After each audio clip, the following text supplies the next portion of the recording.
शिक्षा और संस्कृति की आवाज जानी पहचानी उत्तराखंड मुक्त विश्वविद्यालय आपके लिए लेकर आया है 91.2 एफएम पर हेलो हल्द्वानी। ये एक सामुदायिक रेडियो है जिसे उत्तराखंड मुक्त विश्वविद्यालय संचालित करता है और इस रेडियो को आप 91.2 मेगाहर्ट्ज की फ्रीक्वेंसी पर सुन पाते हैं। इस रेडियो में जहां हम एक तरफ समुदाय से जुड़े हुए, समाज से जुड़े हुए कई तरह के कार्यक्रम लेकर आते रहते हैं जो कि समाज में रहने वाले लोगों को कई तरह की जानकारियां देते हैं और उनमें जागरूकता लेकर आते रहते हैं, तो वहीं उत्तराखंड मुक्त विश्वविद्यालय से जुड़े हुए विद्यार्थियों के लिए भी हम कई तरह की जानकारियां इस रेडियो पर लेकर आते रहते हैं। तो ऐसी ही एक जानकारी के साथ आज हमारे साथ मौजूद हैं डॉक्टर आशुतोष कुमार भट्ट, जो कि उत्तराखंड मुक्त विश्वविद्यालय के school of computer science and IT में एसोसिएट प्रोफेसर हैं और इनकी आज की जानकारी का विषय है मशीन लर्निंग। हेलो हल्द्वानी सुनने वाले सभी लर्नर्स को मेरा नमस्कार। ये है उत्तराखंड मुक्त विश्वविद्यालय का कम्युनिटी रेडियो। मैं doctor Ashutosh Kumar Bhatt, associate professor school of computer science and IT, Uttarakhand मुक्त विश्वविद्यालय से हूँ। आज मैं मशीन लर्निंग के बारे में बात करूंगा। जैसा कि आज के समय में आर्टिफिशियल इंटेलिजेंस और मशीन लर्निंग एक बहुत ही ज़्यादा इमर्जिंग टॉपिक है, जिस पे बहुत सारे कोर्सेज, बहुत सारी तरह की अलग अलग तरह की ट्रेनिंग्स चल रही हैं और बहुत ज़्यादा रोजगार परक कोर्सों में इस सब्जेक्ट को बहुत ज़्यादा पढ़ा जाता है। तो ये अपने आप में ही एक रोजगार परक सब्जेक्ट है। तो होता क्या है कि 1950 में जब एआई की शुरुआत हुई, आर्टिफिशियल इंटेलिजेंस की शुरुआत हुई, तो उस वक्त टिक टैक टो गेम जो है वो आर्टिफिशियल इंटेलिजेंस का एक एप्लीकेशन हुआ करता था। परंतु जैसे जैसे समय बीतता गया और आर्टिफिशियल इंटेलिजेंस में नई नई खोजें होती रही, तो उसके साथ साथ ही machine learning, deep learning, artificial neural network, इस तरह से जेनेटिक एल्गोरिथम, बहुत सारी नए कोर्सेज और नई नई खोजें हुई और जिसका बहुत ज़्यादा फायदा आज के समय में होता है। जो आज का युग है वो इंडस्ट्री 4.0 का युग है। आज हम आईओटी, क्लाउड कंप्यूटिंग, इस तरह से बहुत सारी नई तकनीकों को प्रयोग करते हैं। कंप्यूटिंग की जब शुरुआत हुई थी तो उस समय प्रोग्राम बनाए जाते थे और प्रोग्रामर जो है वो बहुत कठिन कठिन प्रोग्राम डेवलप करते थे और उन प्रोग्राम्स के आउटपुट के आधार पर प्रोसेस होती थी, ऑटोमेशन होता था। परंतु जब से डीप लर्निंग आई तो डीप लर्निंग में कुछ नई तरह की प्रोग्रामिंग होती है। होता क्या है कि ये जो डीप लर्निंग है या मशीन लर्निंग है या आर्टिफिशियल न्यूरल नेटवर्क है, ये कॉम्प्लेक्स डेटा को प्रोसेस करता है और जहां पे डेटा लीनियर नहीं होता है, नॉन लीनियर डेटा होता है जहां पे, वहां पे ये बड़ा कामयाब सिद्ध होता है।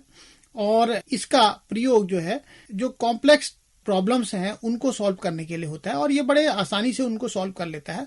तो जहां पे डेटा कॉम्प्लेक्स है वहां पे हम मशीन लर्निंग का यूज करते हैं, परंतु इसके प्रोग्राम बहुत सिंपल होते हैं।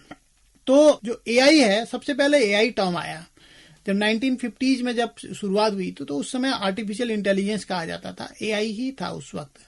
तो धीरे धीरे जब खोजें हुई तो उसके बाद टर्म चेंज हुए और इसका सबसेट था मशीन लर्निंग। और आज के समय में मशीन लर्निंग से भी अगर हम आगे बढ़ के देखें तो आज के डेट में, आज के समय में हम डीप लर्निंग की बात करते हैं। जब हमारे पास बहुत ज्यादा डेटा है तो हम वहां पे डीप लर्निंग की बात करते हैं। तो हमको क्या करना होता है, डीप माइनिंग। इसमें क्या होता है, डीप माइनिंग करके डीप लर्निंग होती है। तो ये बेसिक डिफरेंस था ट्रेडिशनल प्रोग्रामिंग और आज की प्रोग्रामिंग में। और दूसरे तरीके से देखें तो ट्रेडिशनल प्रोग्रामिंग में हमारे पास डेटा और प्रोग्राम होते थे और हम उसके बेसिस पे आउटपुट निकालते थे। मतलब हम प्रोग्राम डेवलप करते थे और वो प्रोग्राम किसी न किसी डेटा को लेकर के आउटपुट जनरेट करता था। परंतु जो मशीन लर्निंग है उसमें क्या होता है कि हमारे पास इनपुट भी है, मीन्स डेटा भी है और आउटपुट भी है, इनपुट भी है, आउटपुट भी है। तो हमारे पास कॉम्प्लेक्स नेचर है जिसको हमने प्रोसेस करना है। कॉम्प्लेक्स डेटा है, उसको प्रोसेस करना है। मतलब हमारे पास इनपुट डेटा है, हमारे पास आउटपुट हमारे पास है। मतलब जैसे हम देखें कि फॉर एग्जांपल वेदर फोरकास्टिंग है, तो वेदर का डेटा बहुत ज्यादा डेटा होता है। आपने पिछले 10 साल का डेटा अगर हम मान के चलें, प्रतिदिन हमारे दिन में हम 20 रीडिंग ले रहे हैं तो हर रोज की 20 रीडिंग और पूरे महीने पूरे साल इसी तरह से 10 साल का अगर हम डेटा लें तो कितना ज्यादा डेटा होगा। तो इतना लार्ज अमाउंट में डेटा को हम प्रोसेस करते हैं किसके थ्रू, मशीन लर्निंग के थ्रू। तो यहाँ पे डेटा भी है और आउटपुट भी है। आउटपुट हमको पता है कि जब हमारे पास ये डेटा है तो रेन बहुत ज्यादा हुई या कम हुई, ये हमको सब मालूम है पहले से। हमारे पास इनपुट भी है, हमारे पास आउटपुट भी है। तो हम क्या करते हैं कि 10 साल के इनपुट और आउटपुट को हम कंप्यूटर को में फीड करते हैं और मशीन लर्निंग उसको प्रोसेस करती है और प्रोग्राम भी डेवलप करती है और उसके अकॉर्डिंग पैटर्न या ट्रेंड बताती है कि आगे भी वो प्रिडिक्शन भी हम कर सकते हैं, इसमें क्लासिफिकेशन भी कर सकते हैं। तो इस तरह का इसका यूज है। तो ये इस तरह से बहुत सारे एप्लीकेशन जहां पे हम मशीन लर्निंग का यूज कर सकते हैं। तो इसको हम सॉफ्ट कंप्यूटिंग भी बोलते हैं। तो बेसिकली जो ये मशीन लर्निंग है या अनसर्टेनिटी जहां पे होती है उसको डील करता है। जैसे स्टॉक मार्केट फोरकास्टिंग है। अब स्टॉक मार्केट फोरकास्टिंग, अब स्टॉक के जो प्राइस है वो फ्लैक्चुएट करते हैं। अगर आप देखें कि कोई पॉलिटिकल सिचुएशन है, सरकार बदलती है तो भी प्राइस चेंज हो जाते हैं। इसी तरह से अगर हम देखें कहीं दो कंट्रीज के बीच में युद्ध हो रहा है तो तब भी प्राइस जो है वो फ्लक्चुएट करते हैं। इसी तरह से मौसम चेंज हो रहा है तो भी प्राइस फ्लक्चुएट करते हैं। किसी कमोडिटी के प्राइस अप डाउन हो रहे हैं, जैसे पेट्रोल के प्राइस हाइक हो गए तो आपका स्टॉक मार्केट चेंज हो जाएगा। तो जहां पे बहुत ज्यादा अनसर्टेनिटी है, बहुत सारे फैक्टर्स हैं, तो उस कंडीशन में सॉफ्ट कंप्यूटिंग या मशीन लर्निंग के थ्रू प्रोसेस करना बहुत कारगर सिद्ध होता है। तो इसी तरह से इसके जो सॉफ्ट कंप्यूटिंग के हैं या मशीन लर्निंग के हैं, इसके अंदर फजी लॉजिक भी यूज किया जाता है। आर्टिफिशियल न्यूरल नेटवर्क जिसको ANN कहते हैं, इसका भी यूज होता है। डीप न्यूरल नेटवर्क DNN भी इसी के अंदर अंतर्गत आता है। तो ये पैरेलल कंप्यूटेशन के लिए बहुत फायदेमंद है। तो सीक्वेंशियल जहां पे होता है, सीक्वेंशियल हम नॉर्मल एल्गोरिथम से हम सीक्वेंशियल प्रोसेस को करते हैं। जहां पे हमारी पैरेलल प्रोसेसिंग होती है वहां पे हम सॉफ्ट कंप्यूटिंग या मशीन लर्निंग को यूज करते हैं। और ऑटोमेटिक लर्निंग है, या फिर आपको देखना है कि जैसे रोबोट किस तरह से काम करता है, तो रोबोट के लिए जो प्रोग्रामिंग होगी वो मशीन लर्निंग में होगी। उसके लिए जो नॉर्मल प्रोग्रामिंग है, अगर हम बात करें जावा प्रोग्रामिंग लैंग्वेज की, सी प्रोग्रामिंग लैंग्वेज की, तो वो वहां पे कैपेबल नहीं है। इन प्रोग्रामिंग लैंग्वेज में हम बहुत बेहतर तरीके से रोबोट के लिए प्रोग्रामिंग नहीं कर सकते हैं। आपको रोबोट के लिए प्रोग्रामिंग करनी है तो उसके लिए आपको मशीन लर्निंग का यूज करना पड़ेगा, या डीप न्यूरल नेटवर्क का यूज करना पड़ेगा, या AI की किसी और अन्य लैंग्वेजेज को यूज करना होगा। तो ANN, फजी लॉजिक, ह्यूरिस्टिक, इस तरह से बहुत सारे नए टर्म है। तो इसको हम बोलते हैं सॉफ्ट कंप्यूटिंग। और दूसरी ओर आती है हार्ड कंप्यूटिंग या ट्रेडिशनल कंप्यूटिंग, जैसे जावा प्रोग्रामिंग है। तो ये जो प्रोग्रामिंग है ये बेस्ड ऑन बाइनरी लॉजिक, ये बाइनरी लॉजिक पे बेस्ड होती है। इसके लिए प्रोग्राम लिखने होते हैं, जबकि सॉफ्ट कंप्यूटिंग में प्रोग्राम ऑटोमेटिकली जनरेट हो जाते हैं। हमारे पास इनपुट भी है, आउटपुट भी है, प्रोग्राम ऑटोमेटिकली आपका बन गया। और जो हार्ड कंप्यूटिंग है वो सीक्वेंशियल मैनर में वर्क करती है, और जो सॉफ्ट कंप्यूटिंग है वो पैरेलल मैनर में वर्क करती है। पैरेलल कंप्यूटेशन भी इसको कहा जाता है। और इसमें जो मशीन लर्निंग है इसमें ऑटोमेटिक लर्निंग होती है। जैसे आपका एलेक्सा है, एलेक्सा किस पे वर्क करेगा, एलेक्सा में भी मशीन लर्निंग की प्रोग्रामिंग होगी। तो एलेक्सा क्या होता है, धीरे धीरे लर्न करने लगती है। अगर आपके घर में एलेक्सा है तो धीरे धीरे वो आपकी फीलिंग्स को पहचानने लगेगी। आप जो कह रहे हैं, जिस तरह के क्वेश्चन पुट अप कर रहे हैं, उसके आंसर्स वो उसके पास रहेंगे। वो आपके क्वेश्चन पूछने के पैटर्न को वो लर्न करता रहता है। तो ऑटोमेटिक लर्निंग होती है इन मशीन्स की। तो वो कारण क्या है कि इसमें जो है सॉफ्ट कंप्यूटिंग यूज होती है या मशीन लर्निंग का यूज होता है। तो आज के समय में बहुत सारे इस तरह के एग्जाम्पल हैं। जैसे हम कहें अनमैन्ड एरियल व्हीकल, तो इसमें भी मशीन लर्निंग का यूज किया जाता है। रोबोट्स में बहुत ज्यादा मशीन लर्निंग का यूज होता है। अब हम ड्राइवरलेस कार की बात करने लगे हैं, जैसे गूगल की जो कार है ड्राइवरलेस कार, तो उसमें भी मशीन लर्निंग का यूज होता है। ऐसे ही नैनो रोबोटिक्स है, रोबोटिक्स है या नैनो रोबोटिक्स है, या ट्रांस ह्यूमनिज्म की हम बात करते हैं, तो हर जगह मशीन लर्निंग का बहुत तेजी से यूज होने लगा है। और इंडस्ट्री में भी कोई भी प्रोडक्ट अगर डिजाइन किया जाता है तो उसमें मशीन लर्निंग को यूज किया जाता है। जैसे एग्जाम्पल के तौर पर देखें तो AI और मशीन लर्निंग दोनों ही यूज होती है। तो जैसे हम बात करें फेसबुक की, तो फेसबुक में बहुत ज्यादा AI का यूज होने लगा है।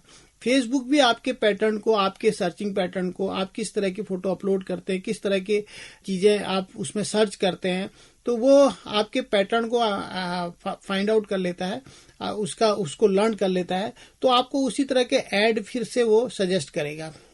तो ये इसके बेनिफिट हैं।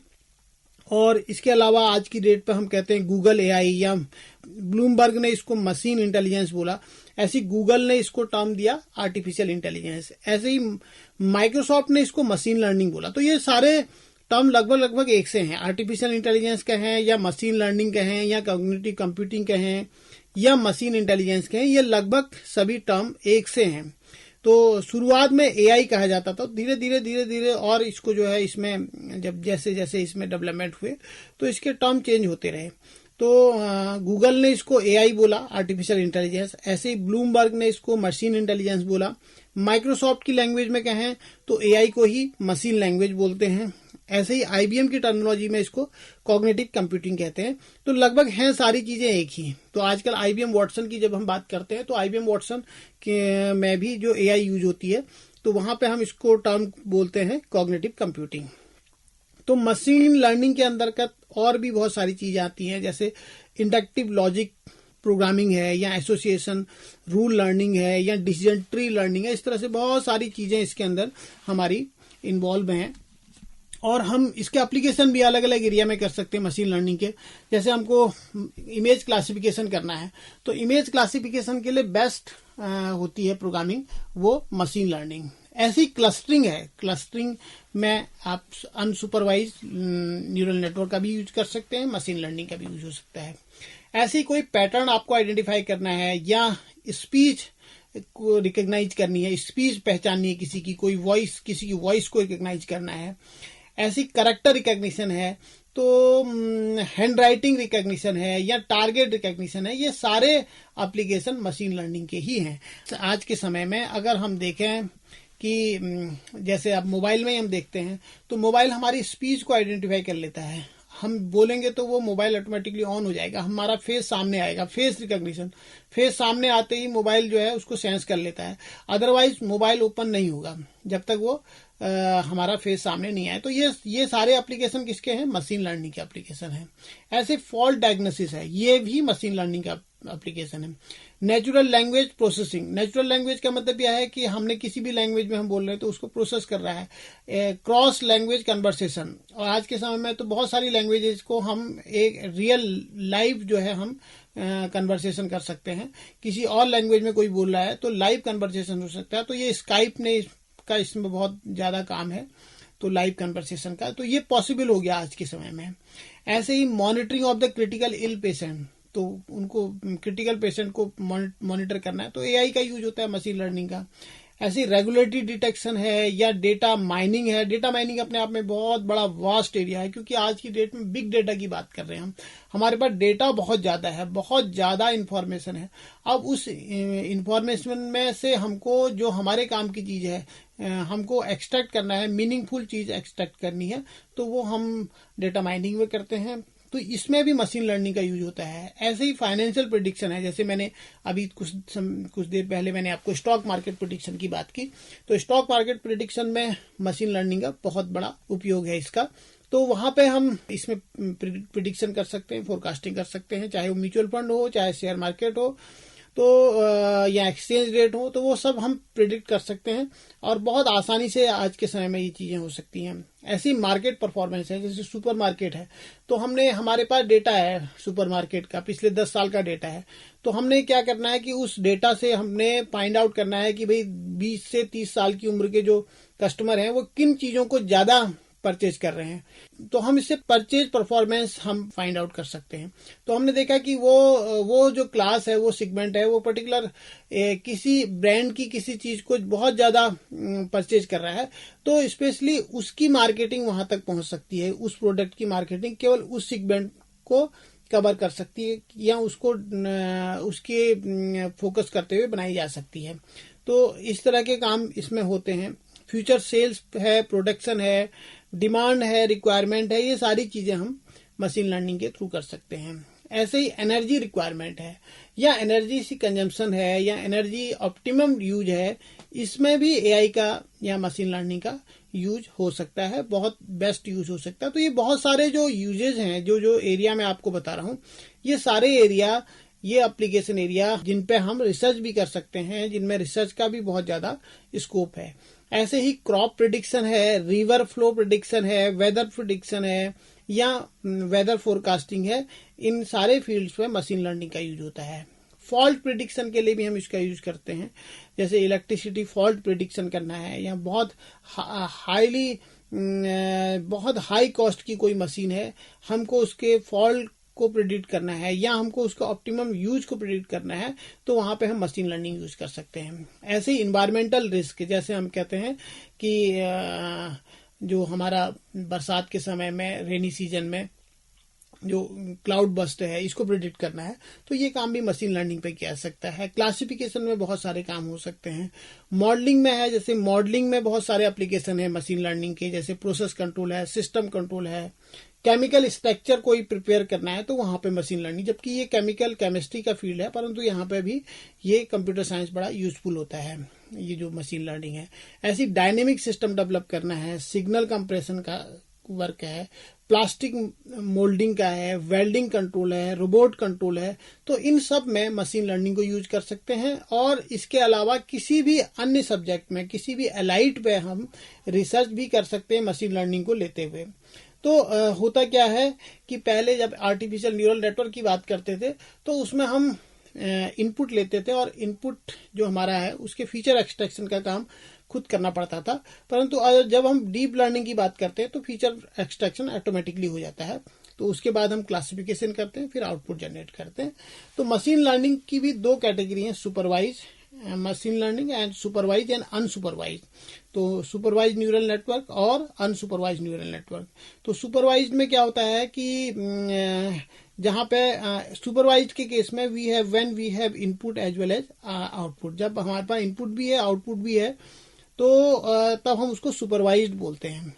तो हम क्या करते हैं, हम उन एग्जाम्पल्स से ट्रेन कराते हैं। सपोज हमारे पास 10,000 डेटा है, 10,000 इनपुट हैं और करस्पॉन्डिंग उनके आउटपुट हैं। तो हम क्या करते हैं कि यहाँ पे एक नेटवर्क डेवलप करते हैं, एक मॉडल डेवलप करते हैं, उस मॉडल को इससे ट्रेन करते हैं, और फिर उसके बाद टेस्ट करते हैं, देखते हैं कि अगर वो सही रिजल्ट दे रहा है तो उसको हम अप्लाई कर देंगे।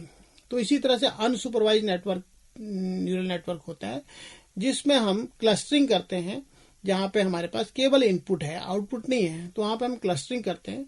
तो इस तरह से डिसीजन ट्री है या आर्टिफिशियल न्यूरल नेटवर्क है, तो ये भी हमारे बहुत सारे इसके एप्लीकेशन हैं मशीन लर्निंग के। तो आज के समय में मशीन लर्निंग बड़ा इम्पोर्टेंट फील्ड है, बड़ा इमर्जिंग फील्ड है, और इसके बिना कि कोई भी सॉफ्टवेयर या कोई भी एप्लीकेशन हम डेवलप नहीं कर पा रहे हैं, क्योंकि ये इंडस्ट्री की डिमांड है। बहुत सारी जो इमर्जिंग इंडस्ट्रीज हैं, वो हर एक सॉफ्टवेयर में मशीन लर्निंग के यूजेज को प्राथमिकता देते हैं। तो लर्नर्स को और सभी दोस्तों को नमस्कार। तो इसी के साथ अगले सेशन में हम मशीन लर्निंग के अन्य यूजेस के बारे में बात करेंगे।